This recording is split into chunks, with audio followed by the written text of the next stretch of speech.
Classmate got pranked by fake letter after screwing us over. Old story.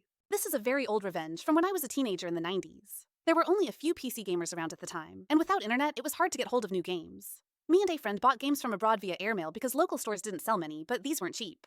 We'd trade them with each other and would copy the copy protection, which was often included, so this made it semi-affordable for us.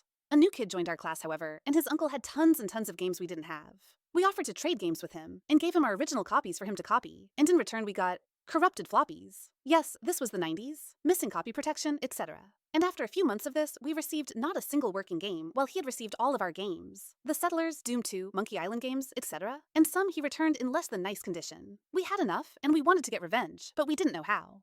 Now, the 90s were known for the many AIDS campaigns after Freddie Mercury died of AIDS in 1991. I was a huge fan of Queen, and this new friend would often mock me for liking a gay singer. He came from a very conservative family, and his mother was quite Catholic, and this is what gave us an idea when we had to attend an AIDS event organized by a certain foundation with our class. At the end, we were given flyers about AIDS, homosexuality, etc., and free condoms with the logo of the AIDS Foundation were up for grabs. We each grabbed a few for reasons you'll soon reach below. Me and my friend were one of the very few with a computer and inkjet printer at home, so we got this idea to screw him over. We created a fake letter addressed to our friend, pretending we were the AIDS Foundation, copying the logo and everything to make it look as authentic as possible. It went something like this.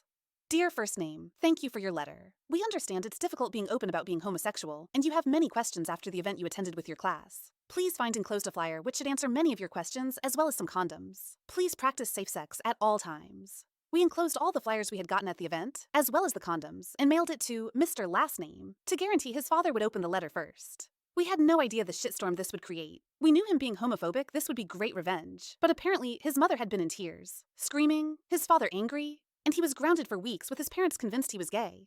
In the end, he figured we had something to do with it, because we had been carefully fishing to see if our prank had succeeded. But at first, he thought the letter was authentic, and we had contacted the foundation in his name. When we finally confessed we had faked it all, we had a nice trip to the principal to explain why we had done this with his parents present. It's still the best revenge I ever took in my life, even though it was 30 years ago.